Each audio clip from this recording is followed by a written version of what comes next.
que habían recibido el Evangelio de revelación, estaban volviendo de nuevo a lo que ya habían dejado. Llega a decirle en el capítulo 3, versículo 1, oh Gálatas insensatos, ¿quién os fascinó para no obedecer a la verdad? A vosotros cuyos ojos Jesucristo fue ya presentado claramente entre vosotros como crucificado. El compendio de la verdad le está diciendo que el evangelio que querían vivir o vivían no era el evangelio genuino recibido por el Espíritu de Dios. De una manera o de otra, el apóstol Pablo le tiene que escribir de esta manera: estoy maravillado de que tan pronto hayáis alejado de aquel que os llamó por la gracia de Cristo para seguir un evangelio diferente. Dice en el verso 7. No es que haya otro, sino que hay algunos que perturban y quieren pervertir el evangelio de Cristo. Es algo serio, ¿vale? Le está hablando directamente a la cara y sin tapujos. Le vuelvo a repetir esto mismo, porque este evangelio que estaban recibiendo fue el evangelio que recibieron en el monte Sinaí, en el cual Dios hizo un pacto con el pueblo de Israel para que pudieran ser parte del pueblo de Dios, para que se circuncidaran y fuesen parte del pacto de Dios. Pero dice que a nosotros esa clase de evangelio no fue así, sino a nosotros nos fue presentado Jesucristo y a este crucificado, queriendo decir el apóstol Pablo que solamente podemos ser salvos no por las obras, sino por medio del sacrificio de Jesús en la cruz del Calvario. Solamente a través de la cruz tendremos vida y libertad para honrar y servir a Dios. Dice en el verso 8, mas si a nosotros un ángel del cielo os anunciara un evangelio diferente del que hemos recibido, sea anatema. La palabra anatema se pronuncia mucho en el Antiguo Testamento y algunas veces también en el Nuevo Testamento. La palabra anatema significa separado de Dios para siempre. Así que un anatema no tiene lugar ni parte con Dios. Aleluya. Amén. A ver, ¿cuántos están aquí? Digan aleluya. Aleluya. Le sigue explicando. Como antes hemos dicho, también ahora lo repetimos. Si os circuncidáis, si alguno... tengo la mente de la circuncisión. Estamos en el 9, ¿verdad? Como antes he dicho, también ahora os repito, si alguno os predica un diferente evangelio del que hemos recibido, sea anatema. Ahora dice el versículo 10, pues busco ahora el favor de los hombres o el de Dios. En una de las verdades que debemos centrar el evangelio de Cristo es si buscamos lo que es de Dios o de los hombres. Esta es la diferencia que constituye a un hijo de Dios. El hijo de Dios está constituido en que vive la plenitud de aquello que Dios ha determinado para él. Pero la pregunta que se hace, ¿busco ahora el favor de los hombres o el de Dios? ¿O trato de agradar a los hombres?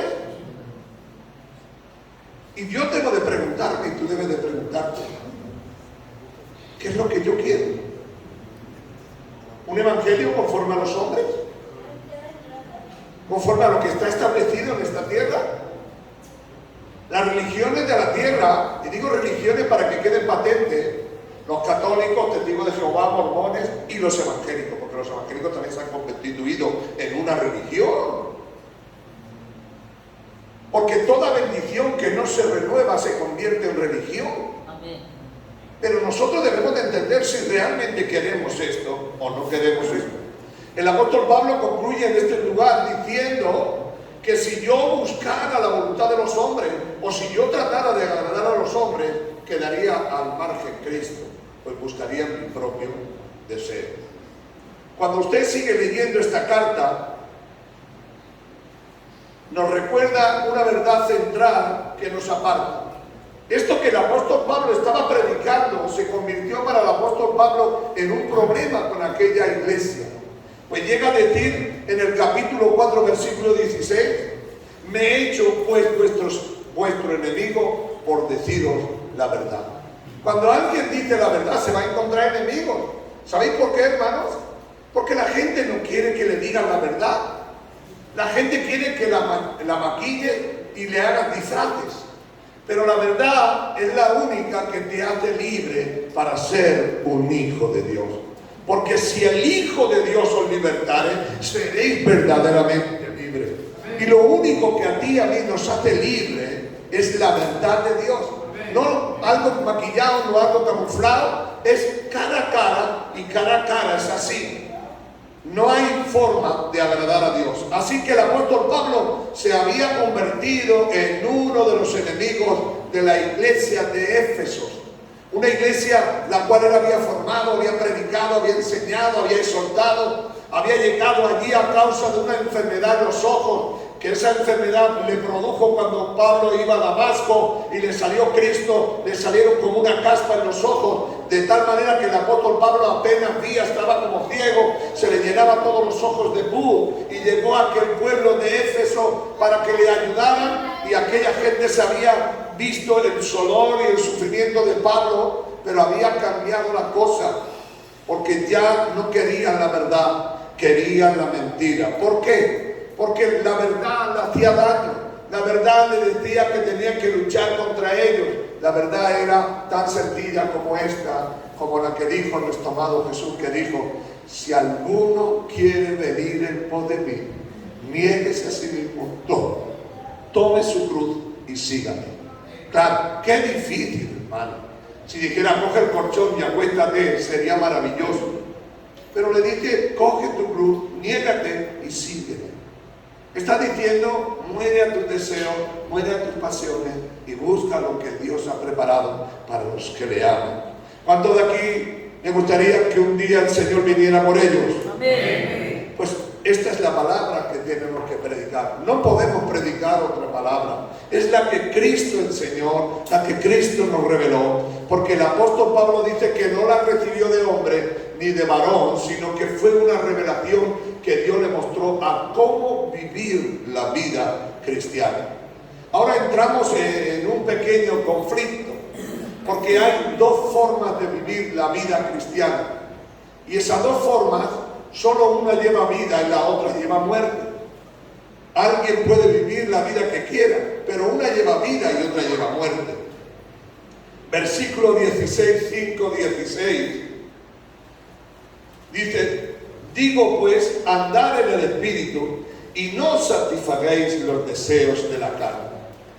Esa era la gran lucha del apóstol Pablo, hacerle entender a la gente que ser cristiano es una negación a tus deseos y a tus pasiones. Pues ya dijo, coge tu cruz, niégate y sígueme. Así que el apóstol Pablo le dice claramente que hay una forma de seguir a Dios, pero hay otra que queremos servirle.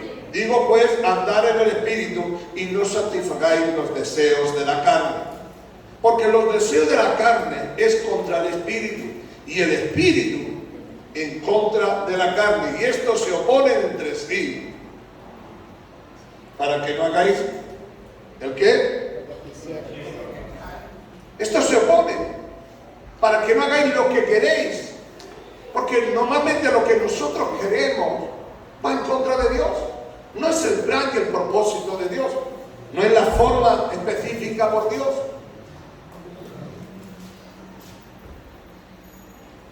Dice el verso 18, pero si sois guiados por el Espíritu, no estáis bajo la ley.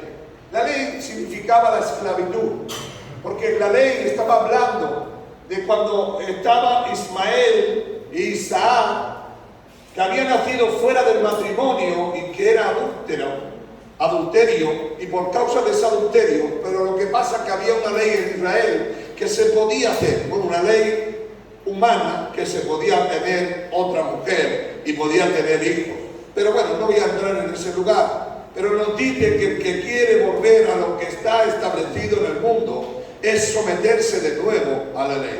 Ahora dice, manifiestas son las obras. Manifiestas son las obras de la carne, que son adulterio, fornicación, inmundicia, lascivia, idolatría, hechicería, enemistades, pleitos, celos, ira, contienda, disensión, herejía, envidia, homicidio, borrachera, orgía y cosas semejantes a esta, acerca de las cuales os ha molestado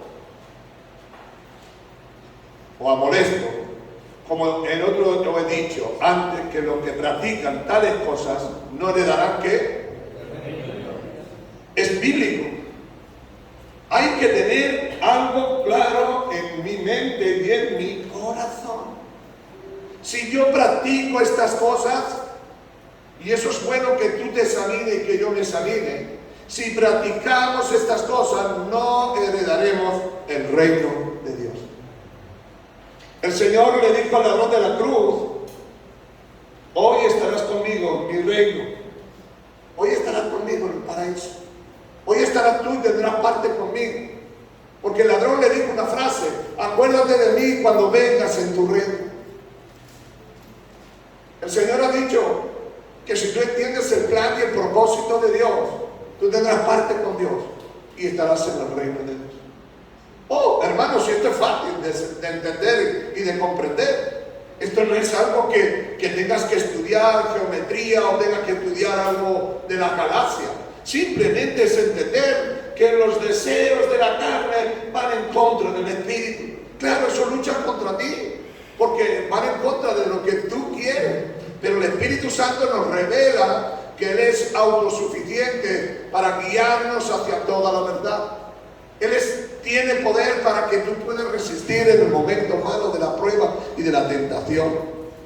Hay visto y enumerado un montón de cosas: brujería, hechicería, enemistades, pleitos, celos, ira, contienda, borrachera.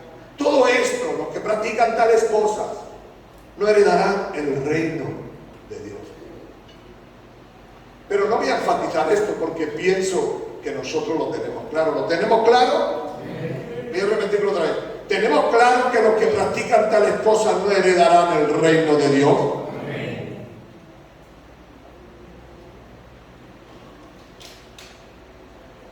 El escritor al libro de Gálatas, que es el hermano Pablo, deja la fuente y la base por la cual debemos estar. No confundamos, hermano. No confundamos. No podemos vivir nuestra vida y creer que Dios está al margen. Dios no es algo de uso y tirar. Dios es un Dios para conservarlo y tenemos. Verso 22.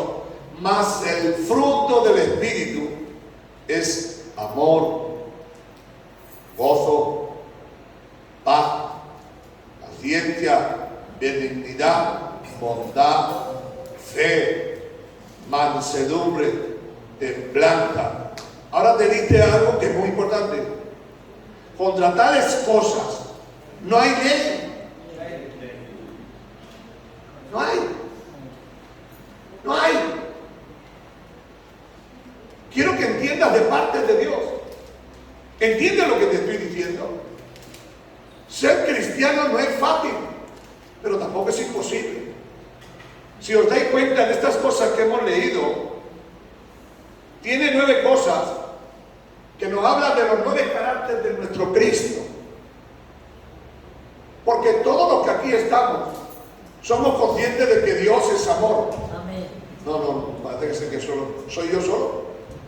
Así que cuando tú dices que uno de los frutos es amor, estás diciendo que Cristo es amor. Amén. Porque demostró su amor para con nosotros. Que siendo Dios se hizo hombre. Demostró su amor para con nosotros, que siendo rico se hizo pobre. ¿Sí entienden que Dios es amor? Así que tú y yo, cuando llevamos el fruto del amor, estamos llevando a Cristo donde quiera que esté. Porque Cristo es amor.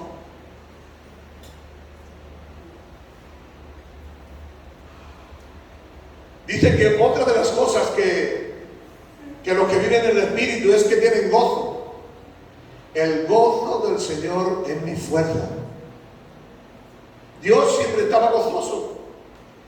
Tenía momentos difíciles en su vida, momentos de angustia, momentos de aflicción, pero él era un hombre gozoso. Él tenía gozo. No estaba triste, no estaba angustiado. Él sabía que el gozo no dependía de las circunstancias en las que estaba viviendo, sino que el gozo era un fruto que tenía dentro de él. Y aunque él no quisiera, salía de él. Y los que viven en el Espíritu tienen amor y producen gozo. Porque el gozo del Señor está en tu vida. Porque venga lo que venga, yo tengo el gozo del Señor. Porque el gozo del Señor es mi fortaleza. Porque el gozo del Señor me da energía y me da poder para seguir hacia adelante. Después dice que otro de los frutos que representan que tienes a Cristo en tu vida es la paz. Mi paz os dejo y mi paz os doy. En medio de la tormenta, en medio en que la barca se hundía, Jesús estaba durmiendo, estaba tranquilo. ¿Sabes por qué? Porque en paz me acostaré y así mismo dormiré, porque yo he confiado en Dios. Amén. Paz. Así que cuando un cristiano que vive en el Espíritu tiene paz, está demostrando que Cristo está en él. Pero aquel que en el momento difícil, en el momento de tal, coge el carro y lo tira por el pedregal, el que tenga oídos para oír, oiga. Cuando todo te va bien no pasa nada, pero se te va la paz cuando ya no te va como tú quieres. Tira el carro por el pedregal, me caché las cabras, me empieza a decir cosas raras. Cuando tú muestras paz, estás mostrando que Cristo está en tu vida y que es su nombre del Espíritu. Si no hay paz en tu vida, si en tu vida no tienes la paz, tienes que empezar a orar, porque no estás demostrando. Está demostrando otro espíritu que no es el Espíritu. Dice paciencia. Si había alguien, y si hay alguien que pueda tener más es Dios, tiene paciencia. La paciencia, ¿sabes lo que significa la paciencia? Perseverancia. Él era paciente, y es paciente. Mira que eres rebelde, mira que te rebelas contra Dios, mira que fallas contra Dios. Bueno, voy a estar ahí, eres paciente. Espera que un día hagas algo. Así que cuando tú tienes paciencia, estás demostrando que tienes la parte divina de Dios, de esa paciencia que Cristo tenía. Y la gente puede reconocer de que eres un hijo de Dios porque tienes paciencia. Eres perseverante. No eres de estos que arranca la moto y tírale para adelante. Y después sin freno te pegas contra un trompazo.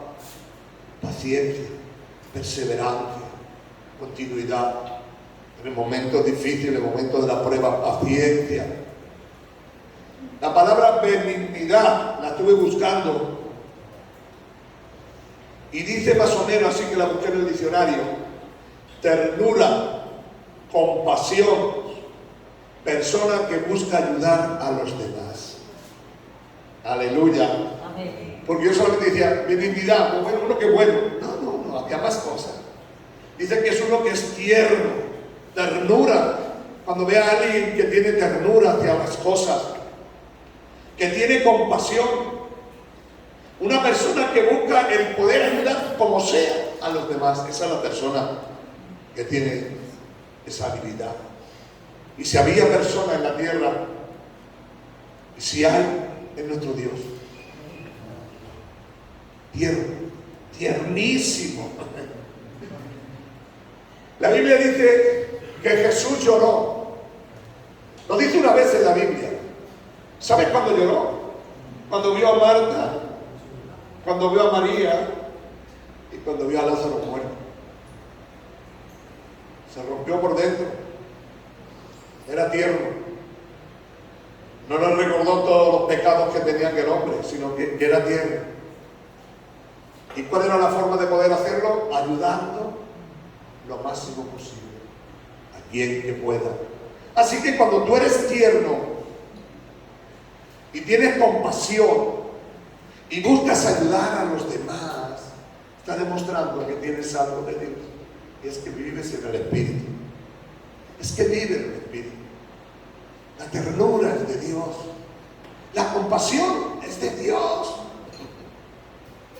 Hay algo que nosotros debemos de recordar. Dios siempre era benigno. Dice que era bondadoso. Bondad espiritual. La palabra bondad es algo tremendo y poderoso que nos enseña Dios. Deseoso de servir a los demás.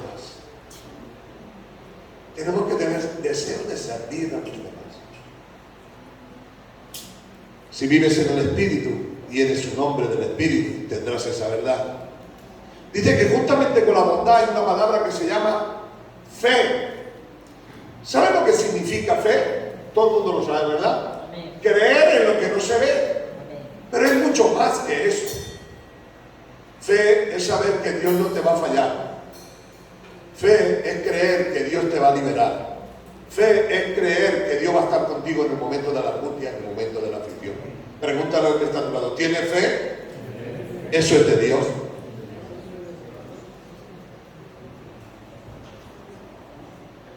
Una de las cosas que siempre son terroríficas es cuando no hay fe. Porque cuando no hay fe, lo contrario de la fe significa dudas. Y cuando uno duda, es semejante a un barco que no tiene timón, que va a derecha, va a izquierda o se tira para el centro. Pero la gente que tiene fe se llama el ancla de la fe. Venga lo que venga, estás anclado en el Señor y no te mueve cualquier cosa porque tiene fe. Así que cuando nosotros demostramos tener fe en el momento difícil, en el momento de la angustia, en el momento de la aflicción, estamos demostrando que tenemos una parte de Dios. Y ese es el fruto del Espíritu. Quizás más que nunca necesitemos tener eso. Dice mansedumbre, ser manso. Jesús, una expresión solamente, que la gente confunde la palabra mansedumbre con cobardía, y no significa ni mucho menos. Jesús dijo, aprended de mí que soy manso y humilde. ¿Sabe que buscando la palabra humilde es mucho más? Es aquel que teniendo poder no lo usa. Digan aleluya. Aleluya. Aquel que teniendo fuerza no la usa. Por eso Jesús lo hace una comparación. Llevar mi yugo, que se lo ponían a los bueyes. ¿Has visto los bueyes? ¿Cuántos conocen a los bueyes? A los toros, eso, a los toros. ¿Cuántos han visto esto de la fiesta de San Fermín? En la tele, yo sé que muchos no lo han visto. ¿Han visto usted que salen unos toros muy grandes? Pues son toros mansos. Y el toro manso, ¿lo ha visto usted? Es así de grande. Sin embargo, los toros bravos son más pequeños, pero malísimos, veneno puro. Pues Jesús nos enseña que teniendo poder para deshacernos, teniendo poder para destruirnos, Él es manso. Tiene mansedumbre. Él es sencillo, práctica. Se sentaba con los pescadores, se sentaba con los leprosos, porque Él simplemente era manso. Teniendo poder no lo usaba, teniendo autoridad siempre estaba ahí. Hay algo que tú y yo debemos de aprender, mansedumbre, a ser manso. Cuando uno empieza a hablar, yo tengo, yo valgo, yo esto, ese tiene poco de Dios, porque lo que tiene es de la carne. Pero uno que es manso, el manso es aquella persona que teniendo cero, no demuestra. ¿Sabes por qué? Porque es manso. Templanza, una persona templada y tranquila.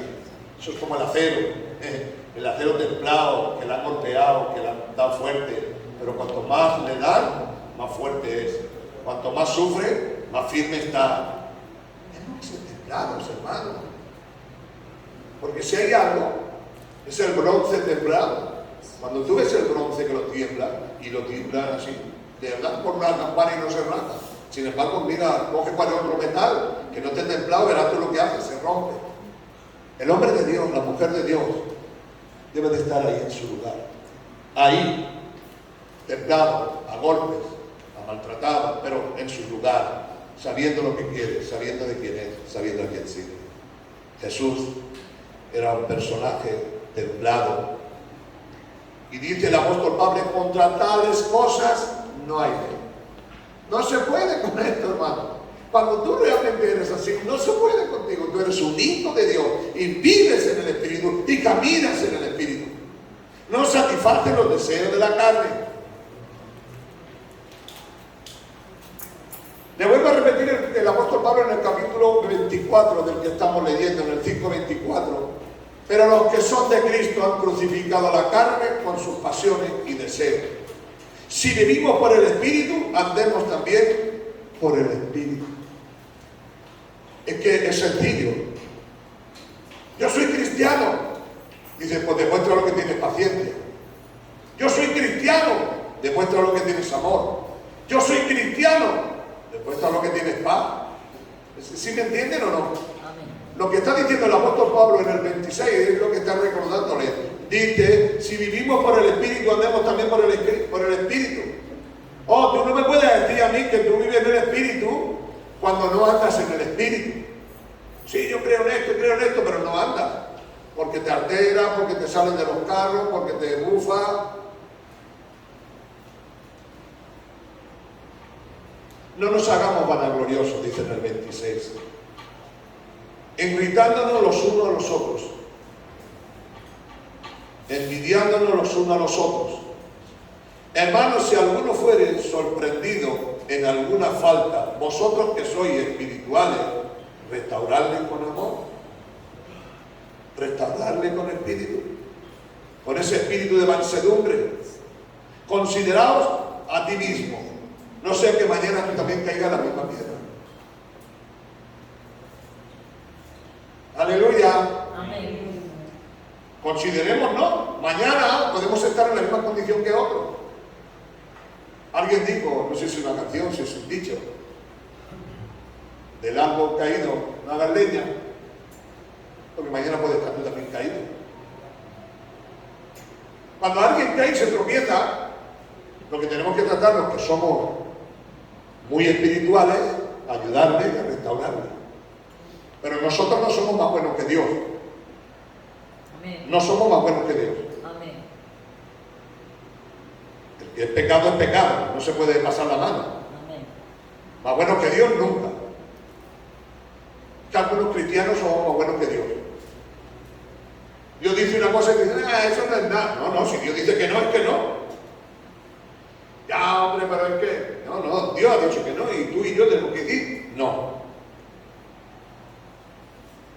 Así que si alguno es sorprendido, nosotros que nos llamamos espirituales, restaurémoslo, tratemos de levantarlo, y siempre con esta mente, considerando a los demás como que estás ahí, que tú mañana también puedes estar.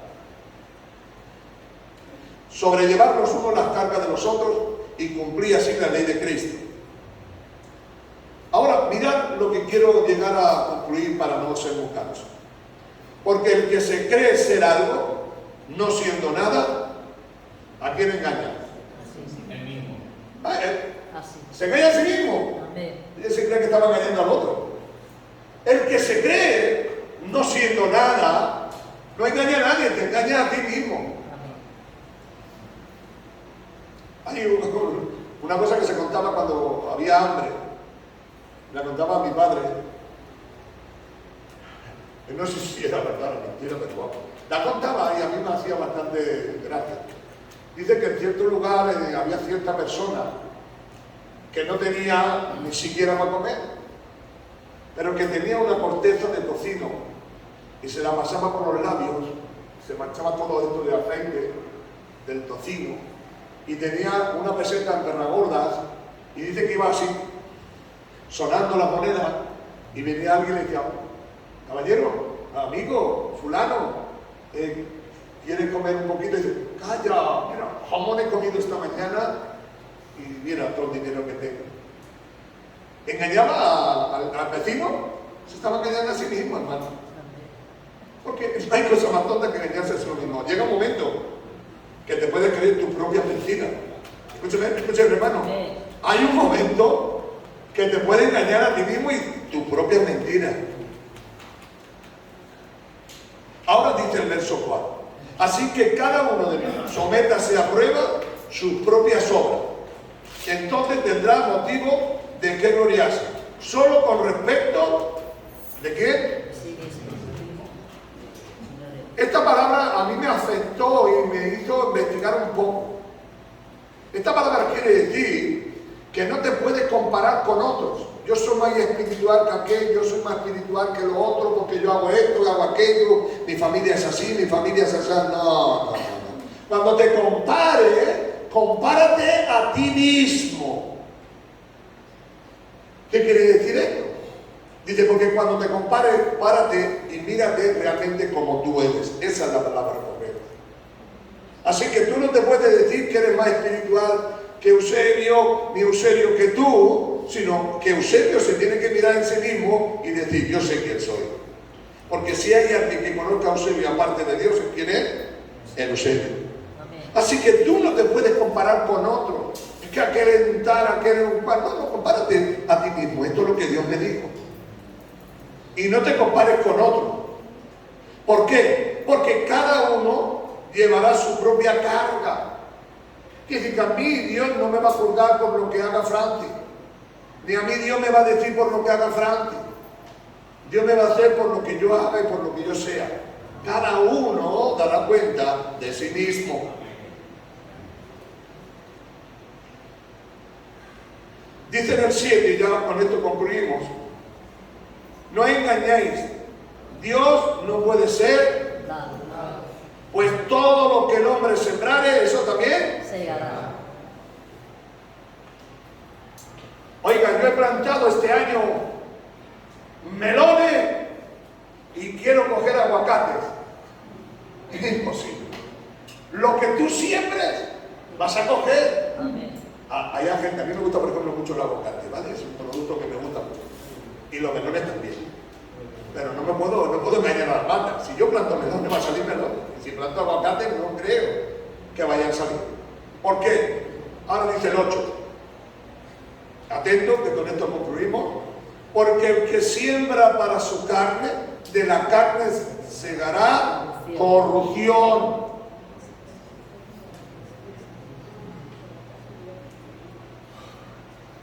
¿Sí me entendieron? Amén. Yo no te voy a juzgar a ti, tú te tienes que juzgar tú mismo. Porque lo que siembra para la carne, ¿qué puede sembrar? Lo que siembra para la carne,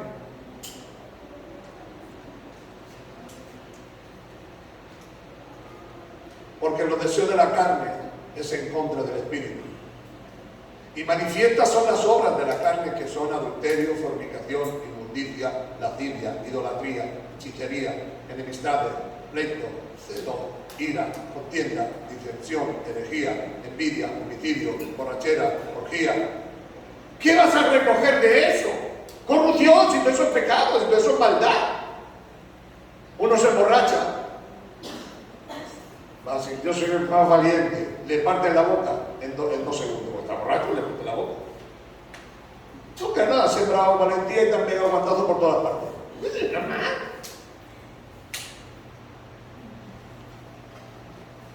Porque los que siembran de la carne segará corrupción, mas el que siembra para el espíritu, del espíritu segará vida eterna.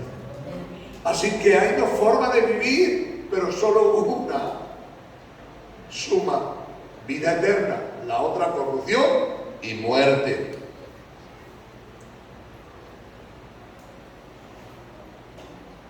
Dice, termina diciendo, no os cansemos pues de hacer el bien, porque a su tiempo segaremos si no desmayamos. Aleluya. Amén.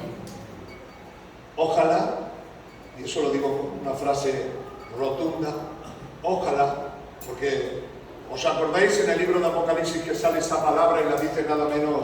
Dice, ojalá fuese frío o caliente, ¿sí se acuerdan? Amén.